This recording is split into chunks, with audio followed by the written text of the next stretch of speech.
You're listening to the Thrive Podcast, where every week we dive into a practical, tactical tip to bring you from a life of simply surviving to thriving.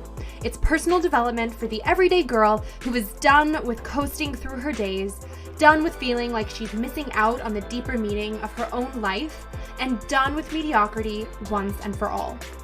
Because it's not enough to simply survive. You deserve to thrive.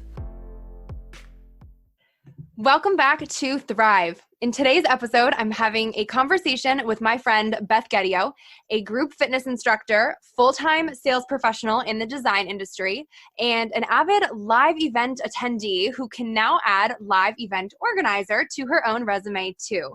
Beth and I were connected through the grapevine for about a decade since I actually went to high school with her sister. But we reconnected just recently when Beth was preparing for her first big live personal development event called Be Great. We share a mutual passion for helping people become the best versions of themselves. So I know you will love, love, love Beth as much as I do. I am so excited to have Beth here today on Thrive. So be sure to stay tuned through this episode. Drop us your thoughts on social media. And without further ado, welcome Beth. I am so excited to be here myself. And I swore up and down that I wasn't going to say thank you for having me on this podcast, because I feel like every guest starts with, "Oh, thank you so much for being on this podcast." But I mean, I guess that's why everybody says it, because like once you're actually here and you realize that like someone is inviting you into their space and onto their show to share your story, it's something that you want to say thank you for. So, so thank you, Erica, for giving me the chance to talk to you and all of your listeners about and share my story. I can't wait. Of course. So, I mean, that also segues into I owed you thanks because you had me at your Be Great event. So we're definitely going to dive so far into the Be Great events rabbit hole here.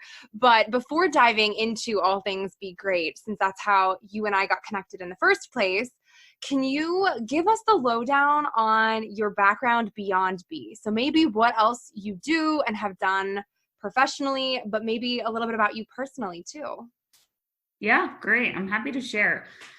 So I've been on this fiery mission, I'll call it, to help women feel better about themselves. And I feel like that sounds super simple, but it's really just, that's my mission. Whether it's, I don't want to say I say things positively. It's literally just like however women feel better. So, as you kind of alluded to, I am a fitness professional. I also, throughout my social media platform, I'll post things that are truly authentic, raw, probably things that a lot of people don't care about, but we'll get into my history and my story a little bit later. But that's just kind of been my mission, is to do things in a way that just make people feel, or allow people and hopefully make them feel better. So all of that is all on the side. That is a part of my side gig. And what you also mentioned, I do have a professional full-time job. And I used to call it my real job. But I realized that all of these things that I'm doing on the side were also very, very real. And they were allowing me to feel a lot more impactful than sometimes my full-time corporate job. So I stopped tying my identity to that full-time job. I stopped calling it my real job. It's still very much important to my lifestyle, as it takes up more than 40 hours of my week, and also provides my lifestyle and my living. But I just realized that if I was going to do something, that I have like dreamed about and journaled about and stuff like that, I really needed to stop tying my identity to that.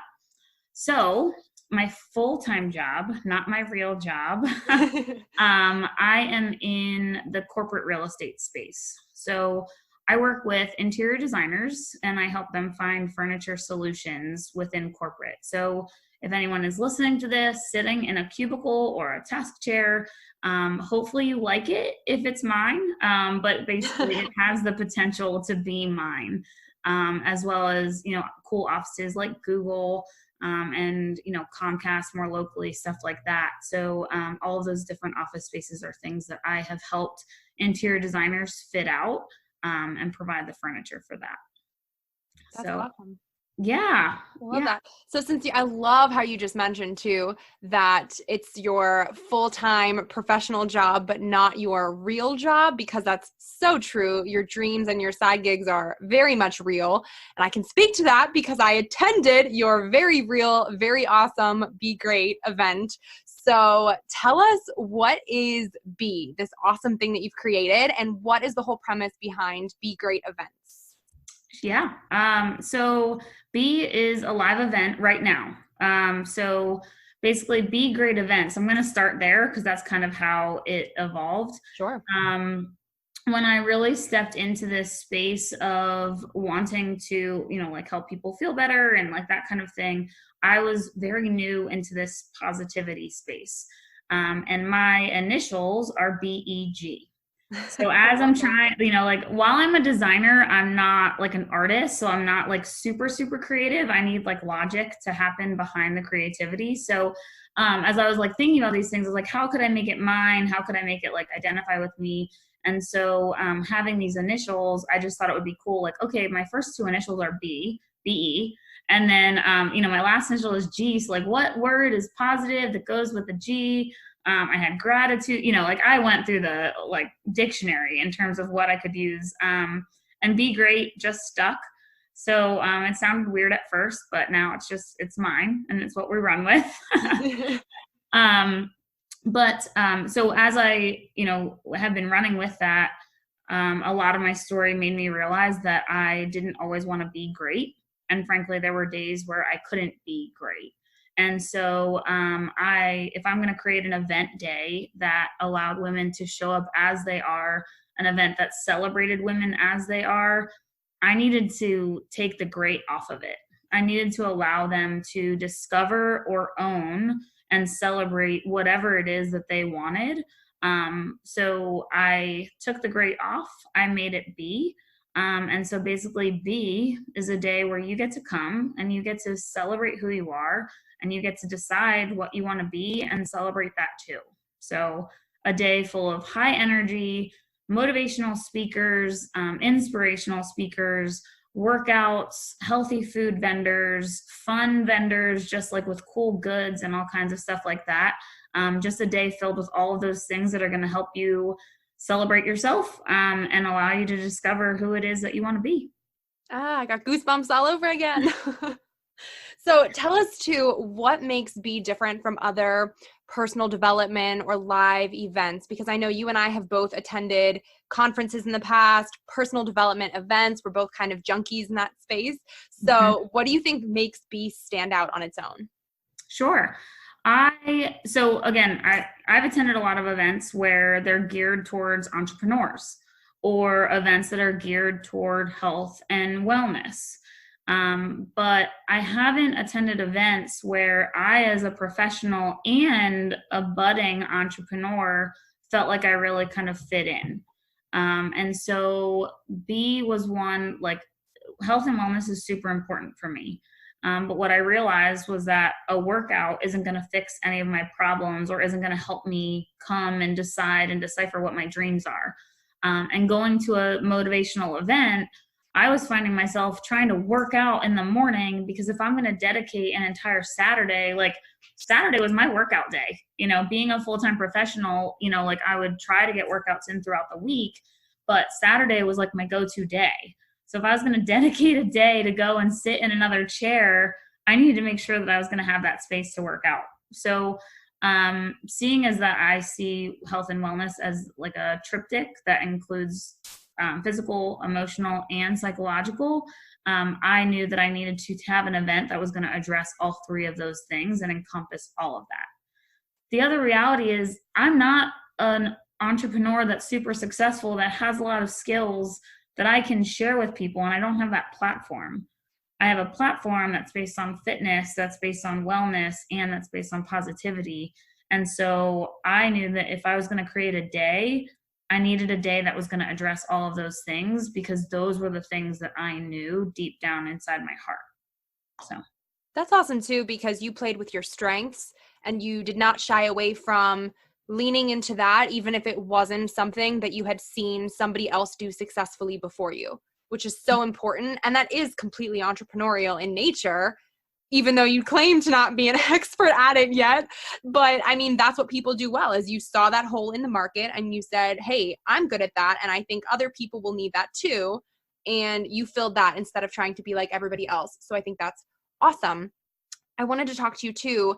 You shared such an inspiring story, or at the last Bee event, about how Bee first came to be, about how certain life events in the past few years for you have really impacted you and really have impacted your story and your calling.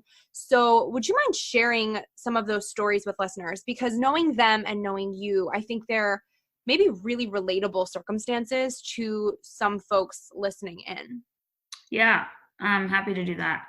So as I've alluded to, there was something in my life that happened that kind of put me on this positivity journey. And so before all of this, I was a group fitness instructor. So I did that when I was in college. That was out of habit. That was from being an athlete. I knew I needed to work out. I just happened to like taking classes, and so I taught them. But I really didn't do anything much beyond teaching.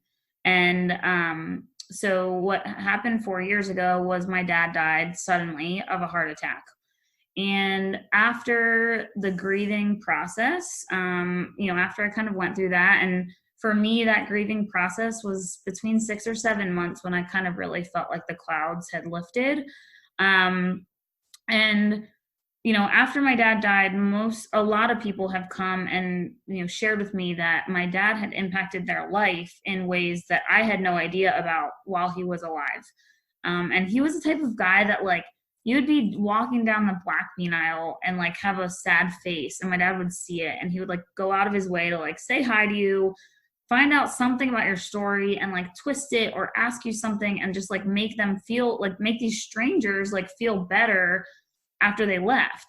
And as a 13-year-old girl, that mortified me. It was, it's your dad doing something weird, that's not what normal people do. And after he died, I realized that those little moments were what he was doing to impact the world. And I had many people reach out to me saying that like they weren't even sure if my dad knew how much he impacted them, but they didn't want him to die without like some sort of legacy, and so they felt that they needed to share that with me, and then I shared it with my siblings. So that just really weighed on my heart, and I realized that I have social media as a platform. I don't have the grocery store, but through social media I could start to have that same kind of impact. And so, when you're in that like deep stage of grief, it's like you'll do anything to connect with that person that you lost. And that was my way to connect with him. So, what I thought I was helping others, I think in reality, I was helping myself heal from all of this and kind of connecting with my dad in that way. But that was the avenue that I picked. So, at that time, I also read a book called You're Made for a God-Sized Dream. And in that book, she shared that there are dreams that have been placed on your heart for a reason. And Erica, your dreams are different than my dreams, and your listeners' dreams are different than my dreams, but they've been placed there. And you are actually doing God a disservice by not chasing after those dreams. And so it's been a journey for me to have the bravery to unapologetically chase after my dreams. But I started really small, and I started with one post or with one story, or with these small little things that were me kind of going after that. Mm-hmm. So in that, I found Beachbody, and I became a Beachbody coach. I still am. I just am not really as active. And then Beachbody became my platform to reach women and share and kind of post, my workouts and share stories and like open up that like vulnerable side of me. because if I'm going to dive in and try to help somebody else, I better also make sure that I'm helping myself in the process. So Beachbody really kind of helped me explore all of that too. So if you fast forward 2 years, about 2 years later, I found myself having some relationship problems. So the thing that I didn't say, so I was with a guy from the time I was 15. I started dating him at 15. We got married in 2014. And then in 2018, 2 years after my dad had died, I found out, 2017 is when I found out that we were having some problems. Things just like weren't right, and I didn't know how to fix them. And, I actually like tried to go to counseling and stuff, but ultimately I found out that my husband of the time was not interested in going for counseling, was not interested in fixing anything, and simply just wanted out of the marriage that I was fully committed to. So it was pretty tragic and shocking in my life, especially considering the fact that he was the only man that I had ever been with or dated, all of that kind of stuff. I was with him for half my life at that time. So that was really an adjustment. And for someone that is a performance-oriented girl that, used to put value on, what other people thought of her and how she was performing and stuff like that, for her to be faced with basically a failed marriage, that was a hard thing for me to get through. So many counseling sessions later, many journaling sessions later, all kinds of stuff, I just really started to pursue this event, because what I realized was that I was living a life for a man and a family that I didn't even have yet. I was dedicating myself. I was working crazy hours. I was, trying to have this like financial security for that kind of family.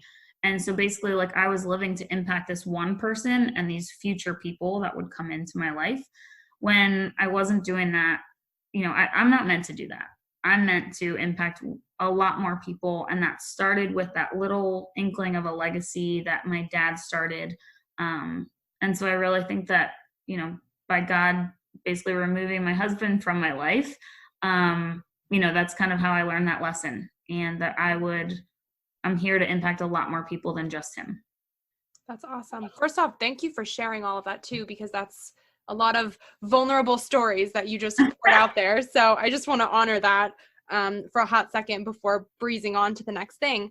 But would you mind sharing a little bit too of maybe what actually helped you in both in losing your dad and in losing your husband? Those are two hugely traumatic life events for you that happened in a relatively short period of time. And like you said, you were with him for half of your life up to that point. So what advice would you give to listeners who might be going through something right now, might have just recently experienced something, or maybe something's kind of brewing where the unexpected happens and everything that you thought you knew about life or about yourself is challenged? What would you say to those people? Or I guess what maybe helped you most get through all of that in a positive and productive way? So if I'm being 1,000% honest, I would not have gotten through it without my faith and my family, first and foremost. Now, that being said, I also I recognize that there are people that don't have that kind of faith background that I do, and might not have a supportive family like I do. So to kind of dial it back and basically pull in, like what I did, like kind of tactical stuff. The way that I describe it is that I deposited something into my happiness piggy bank. So I'll back up a second. So for this analogy to be successful, basically, like, I had this piggy bank of a life, cute little pink pig that was, had a great job, had a part-time job, had a husband, like her life was figured out. And what I felt like was that my husband basically took that piggy bank and dropped it on the floor and completely shattered it open. So the first thing I needed to do was rebuild that piggy bank. And So whether it was, I had to take moments in each day to honor that rebuild. And really, some of the advice that I got from my counselor was that you need to do things that are going to actually raise your endorphin levels. So there was 4 things that were that he told me that raise your endorphin levels. That was exercise, which I had in the bag. Mm-hmm. But when you're going through something that's that traumatic, like I couldn't exercise in the way that would raise my endorphins like I was used to. My body couldn't handle it. So the next thing was chocolate. So if you're going through a hard time, know that chocolate is actually a good thing for you. Make sure it's that like darkish kind. But chocolate is proven to raise your endorphins. Hot peppers are also proven. Wow. And then the last one is orgasms. So, oh my God. So those 4 things, also watching, I think he said like YouTube videos of babies laughing is also like something. I can definitely see that being one. Yeah, right. Like so anyway, so those 4 things, like were kind of ringing in the back of my mind as the advice. I will honestly say that I did not partake in all of them, or all day, like those were just kind of like funny things for me to think about. But as you sit there and you realize that you have to rebuild, you have to be gentle with yourself. And like, if you think about that piggy bank, like you're not just going to like slam it all back together all at once. You need to figure out where the pieces go. You need to let the glue hold it all together. Like it's not this process that's immediate. Mm-hmm. And then eventually you're going to feel like you've got it. The piggy bank is full. Like, like there's this day where you just kind of realize like, oh, it's kind of cleared. The fog is cleared. I'm feeling better. But then it becomes your responsibility, or at least mine, to fill that piggy bank with something that was going to make me happy each and every day. So that was the vow that I made to myself to get through it all, other than the faith and the dedication that I had. And I really poured into that faith by going through devotionals and other things like that, and kind of really dialing into my Christian journey. But outside of the Christian journey, what I did was made sure that I deposited one thing into my happiness piggy bank every single day. So whether that was going to get myself an iced coffee in the afternoon, or calling a friend and that they would make me laugh, or having that piece of chocolate, or going to get a massage. Like there were varying levels. It wasn't this self-care magical Saturday where I spent all day going to get a massage and a spa treatment and whatever else. Like it was an iced coffee sometimes. But that was my moment. And I just promised myself that I would do that every single day. And then the beauty of it was that I got to decide what that moment was and how I did that. And I just feel like as you put those into the piggy bank, if you deposit something every single day, there's going to be a day that blows it out again. There's going to be a day that like shatters it again, or at least like knocks it over. Maybe it might not like completely shatter it, but it knocks it over. And so maybe now half your piggy bank's gone, but because you've been putting those deposits in every single day, you're not at empty anymore. And you just have to then keep going, and eventually go get to that point where that piggy bank stays full. And that's honestly such important advice, and what a fabulous metaphor for anyone in life. And I was just talking to a friend about this the other day, the fact that I think sometimes we all can kind of be guilty of this, of assuming that happiness will just come to us, or that we'll just stumble upon it and we'll just be happy. And we forget that it really is a pursuit, and it's a regular pursuit, and something that we have to constantly be doing, and constantly be looking for blessings and looking for ways to up-level our own happiness, because nobody else is going to be focused on that as much as we are, and no one's going to do it for us. So right. Regardless of if we've been through trauma or not, exactly what you just said rings so true and is so important. I think that we have to constantly be looking for ways to fill our piggy bank, because you're right, you just never know when it's going to tip over, when it's going to shatter, what's going to happen. So that's an awesome metaphor that everybody should really just solidify in their brains right now. Thank you. Yeah. Being a designer, I like to make things that I can actually see and visualize, because that's just always, it was always easier for me. So Totally. I feel like Okay, so then with B, how did you do it? Because you went from never before having thrown an event to putting on this incredible day with over 50 people and speakers and sponsors. So, like, what was your process, both logistically, but also mentally, to make it happen and make it happen at such a fabulous level? Well, thank you for saying that I did that. But I will also say that I had practice. So while this was the first big event that you saw, I attended, like we talked about, multiple events. So every time I was at an event, I spent money to go to events because that was my investment in planning of this. Every time I went to an event, I made sure I met people that could potentially become contacts for the next one. Every time I went to an event, I took notes on their agendas, on their layouts, on their intros, their all kinds of things. I was basically going there and studying how these people were doing events. Secondly, I have been throwing small events leading up to this for my full-time job. So I'm in sales. So part of my job is hosting and curating creative events for interior designers to want to come to. So how do I do that? How do I draw them in? All of that is practice to this big event.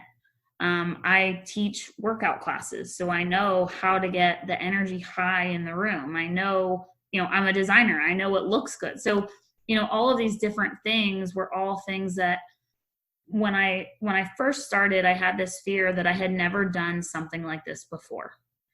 And I wasn't wrong, but what I was forgetting, and the thing I think that prevented me from doing this sooner, was that I was looking at that I had never done this before. But when I stopped putting myself in, I call it bucketed Beth. So Beth has 3 buckets, fitness professional, full-time professional, and then, this motivational kind of thing on the side. When I stopped putting myself in these buckets and I allowed myself to look at all of the skills that I have, I realized that I had done this before, that it just wasn't exactly like this. And all I needed to do was take all of these different things that I had done and put it all into one. And so and it's also not that it was an overnight success. I'm not claiming that by any means, but that's the thing. When people say yeah, all you saw was the final process or the final product, you didn't see me attending you didn't see that process. So thank you for saying that it was a success, and thank you for saying that was incredible. But it was definitely it wasn't by accident. It wasn't, I had practice and I did do things behind the scenes. That's such an important reminder for everybody, because so often we look at the final products on social media. That's what we see on our Instagram feeds. And it reminds me of the quote, "Don't compare your beginning to somebody else's middle." Mm-hmm. And I mean, how true is that? You're absolutely right. You've spent so much time preparing behind the scenes and mentally prepping, where it was your first rodeo, but it also wasn't. So Yeah. People can look at that and just assume, oh, she just got lucky, or, oh, she just had it made from the start. But no, you worked your ass off to make that happen and spent a lot of time and a lot of money prepping before that to make it what it was at the end. So a lot of people, I think, forget that and then compare that to their own journeys, forgetting that the practice time happens way before the actual marathon at the end. Well, and the other thing too is that when I first started going to live events, I wasn't going to make it my own, to do my own. So there was practice that I did that I had to remind myself that I did. Because a lot of times, when these things are these callings on your heart, they're things that are naturally there that you forget about. So yeah, no, I never did this event before, but yeah, I've been practicing this for 2 years because I've been attending live events for that long. And, so there's stuff that I honestly had to remind myself of as I went through this journey. And one of the other things that I wanted to say here is that people always say, start before you're ready. And that was ringing true for me. Start before you're ready. Start before you're ready. And frankly, that's a big fat lie in my opinion, because while I was not fully prepared, I was ready. And like I Ooh, I spent love that. yeah, I spent 2 years getting ready. And if I was never ready, I wouldn't have been able to do it. I wouldn't have been ready for all of the unknowns that I had to encounter. I wouldn't have been ready to tell someone, like, oh, yeah, I've had practice doing events like this. When they say, is this your first event? I had to be ready for the late nights and the long struggle that I signed up for, the uncertainty of whether people were coming. I had to be ready for all of that stuff. So when people say start before you're ready, I couldn't have started before I was ready. I had to be ready for all of the stuff that I encountered. Now, does that mean that I had any idea what I was doing sometimes? No. But I was ready for being uncertain, and I was ready for not knowing what I was doing, and I was ready for those conversations. But it's because I had built up that passion inside my heart that I was ready. I wasn't prepared, but I was ready. And there's a difference, I think. I think you're absolutely right. And that's everyone should like mentally highlight that, because that's such an important differentiation that you just made that makes really all the difference. So, I mean, I also know so much of what inspired you to start B was feeling like you were being called to more, like what you just said, how you had this calling on your heart. So, can you share with listeners more of that story, of that feeling of being led towards something bigger than yourself, and also of following that calling with faith? Because a lot of us maybe feel something and you're kind of unsure, like, all right, what is this? Is this something that I should be listening to, or what? Mm-hmm. Yeah, I'm happy to share. So I go back to that book that I read. And again, it's called You're Made for a God-Sized Dream. I think it's by Holly Stern or something Stern. Maybe we can like look it up. But she talked about that the desires of your heart have been placed there for a reason. And so if I believe that God placed those desires on my heart, then I also believe that I'm meant to do that thing. And so me stepping into my faith was honestly a lot of conversations with God, a lot of journaling with God that literally said, Lord, I am not prepared for this. I am not the girl that knows how to do all of this. So if this is your plan for me, then you've got to move mountains, buddy, because I am not able to do this all on my own. And so, and really he did. I put this event together in 3 months. You know how many people told me I needed a year? So many people told me, they're like, oh yeah, you're going to need a year for that. Okay, cool. You're right. I need a year. God doesn't need a year. Ooh. And God facilitated all of these interactions with the DJ, with our phone call, with vendors, with even like attendees and me reaching out to them. So for me to say that or for other people to say that I needed a year, well, they weren't wrong, but they had no idea how I was allowing God to do this big work, because I couldn't do it in 3 months, but God sure could. And he did. He absolutely did. How do you discern whether or not you're feeling something that's faith or fiction? Because I'd love to hear how your own faith has led your journey, and really how you let it lead your journey. And maybe any tips for listeners that might have something on their heart, but they're sitting there, maybe their faith isn't at the same level that yours is at. Maybe they're kind of in the beginning of a faith journey and they're trying to figure out if something is truly a higher calling, or if it's more of a self-driven sort of thing. And if they're really trying to discern which is which, what do you think they should do?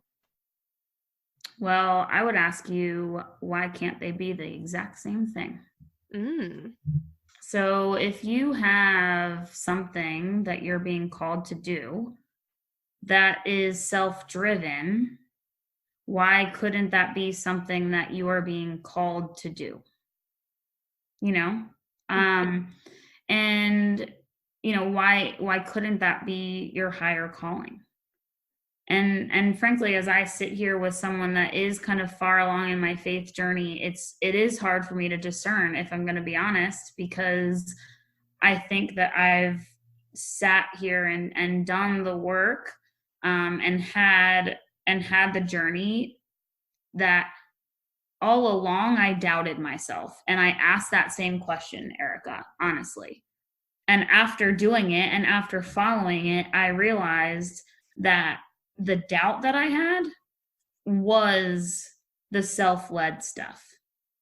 When I truly followed my heart and acted with faith, that was the faith stuff. So it was my head that was the one that was kind of pulling me out of that and kind of making it be that fiction, if you will. So it was my head and other people telling me I needed a year. It was my head telling me that I've never done it before.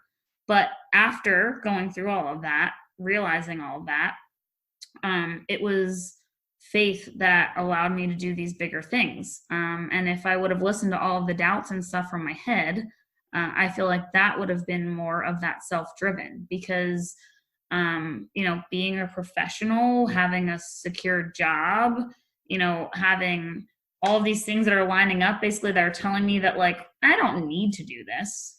I don't need to take 2 weeks of vacation at Christmas time and the holidays to spend, working for free to produce this event.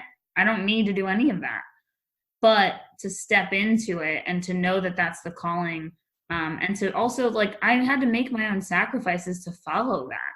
That's not selfish at all.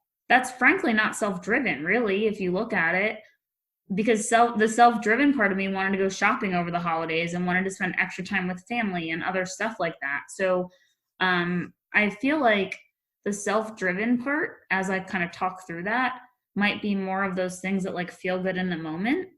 But I don't really know, honestly. Mm-hmm. Because I don't see them as being something different. And I don't think that if you don't have malicious intent with whatever it is that your goal is, I don't see how it can't be something that is faith driven. I don't see how it could be fiction.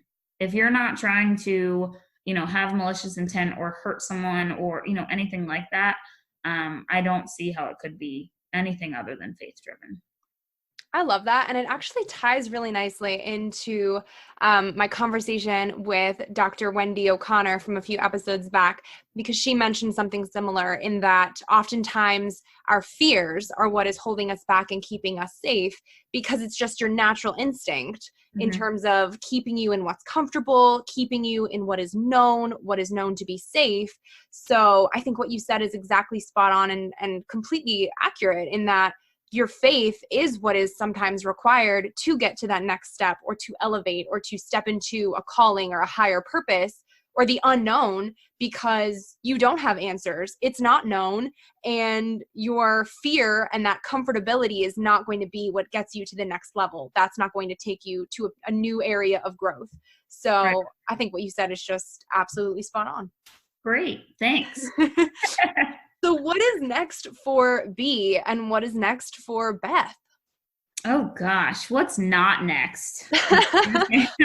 Just kidding. I'm coming off of having an event that I'm feeling like super confident about, so that's where that's where you get that. What's not next? All your listeners are gonna be like, "Well, this girl's cocky. We're done with her." No, but to be honest, I'm resetting a little bit, because for me, doing B was something that I dreamed about for 2 years. So that's a lot. That was a lot for me to kind of tackle and take in. But honestly, also, like, doing B, I've never felt more confident in myself and my abilities. And so again, like, while I was joking with the cockiness of what's not next, I am being serious. And I didn't even know that was going to come from doing this event. But I thought I believed in myself before, and it's kind of like believe it and then see it. And so it's like, I believed it, but then I saw it, and now I really believe it. Kind of thing. So I'm kind of taking time to figure out what this new confident version of myself is like ready to achieve and go after, because, you know, I had my hopes and dreams kind of before this, and now I just don't know if they're big enough, frankly. Ooh. If I can start to tackle something a little bit bigger, I don't know. But logistically speaking, what's next for B is we are going to do it again. Yeah. And so I'm looking at fall of 2020, and this is crap. This is going to be published. This is going to be like real. So now I'm like, talk about putting it out there. accountability. You're putting this on the internet, baby. I sure am. Oh, shoot. Why did I say that? No, I'm just kidding. So, yeah, targeting fall. I don't want to let I don't want a year to go by. I'm too excited about it, frankly. So fall 2020, another B will be coming at you. Bigger, better, and I don't even know what that means yet. But, you know, I think that the first B had, you know, some great aspects to it. I also learned from it, just like you do with anything for the first time. I'm about to get some photos and videos back from the day. So I'm super excited to be able to share those. It's on Instagram at Be Great Events. So there's going to be more to come on that, and just really making sure that I kind of hone in on, you know, that impactful piece. So I'm starting to also kind of shy away from necessarily inspirational. I don't know if I can impact you, or I don't know if I can inspire you. But at the very least, my goal will be to provide some sort of impact and kind of share how the day impacted some others. So for right now, that's the goal. I'll also be having some small intermediate events with, you know, maybe it's like a happy hour with just like a talk. Maybe it is just a workout, you know, again, like after work or on the weekends, that beat-based boot camp that we had at the end of the day, or maybe even a yoga. So, you know, some smaller touch points, because, you know, the community that we had there at the day was so like full of life and diversity and energy and stuff like that. And I really want to be able to kind of foster that community between now and the fall. So looking to do some smaller events in between. Love that. I'm sure it's going to be absolutely nothing but a huge success. So I can't wait to see what unfolds. Well, thanks. I'm glad that you have faith in me, because now I'm just crapping my pants over here because I just said fall 2020. Oh, I'm holding you to it, girlfriend. Perfect. So I want to wrap things up, Beth, by asking you a question that I ask all of my guests who come on Thrive, and that is, what does thrive mean to you? And how do you strive to thrive in your own everyday life? Such a good question. Thriving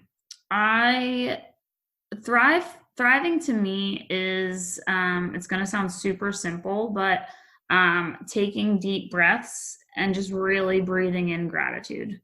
As I'm sure you can tell from all these things, and not that I'm different than anybody else, but I've got a lot going on, and I choose to have a lot going on. I'm so thankful that I have a lot going on.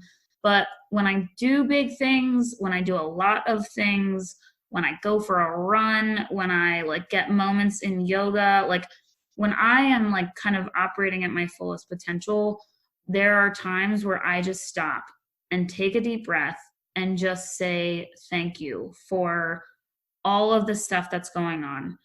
And so when I'm in the right headspace to be able to do that, I know that I'm thriving. So I'm not just surviving and kind of hitting, you know, checking off all the to-do boxes, which I do. There are days that I just survive. But on days where I can take a moment and kind of take in, whether it's even the emotions of overwhelm or stress or anything, if I can take that deep breath and just breathe in gratitude, that's when I know that I'm tackling stuff in a way that's thriving, not just surviving. I love that. And that's like my reminder for the afternoon, to get off a call with you and to breathe in gratitude. Oh, great. I love that. Same page. Yeah. So where can people find you online? I know you mentioned your Be Great Events Instagram hashtag, but tell us all the places where listeners can connect with you and learn more about Be. So I would say that Be Great Events is the main one. So it's BE Great Events. And then my personal page is at Bethy Geddy. So that's BethyGeddy. And those are my main platforms. I don't actively like go on Facebook or anything like that. So I'd say that that's the best to find me. DM me on there if you want to get my email or, have any other, more personal or questions or conversations or things like that. I'm pretty accessible, pretty much on there. And yeah, so I've got a website that has like emails and stuff, but really just use Instagram and we'll find each other. The website is begreatevents.com. I'm like really consistent there. Love it. Beth, thank you so much for hopping on Thrive today. And I'm sure we'll talk soon. I can't wait to see what's next for you and B and follow along with all of it. Yes, you're so welcome. Thank you. Again, typical podcast guest. Thank you for having me.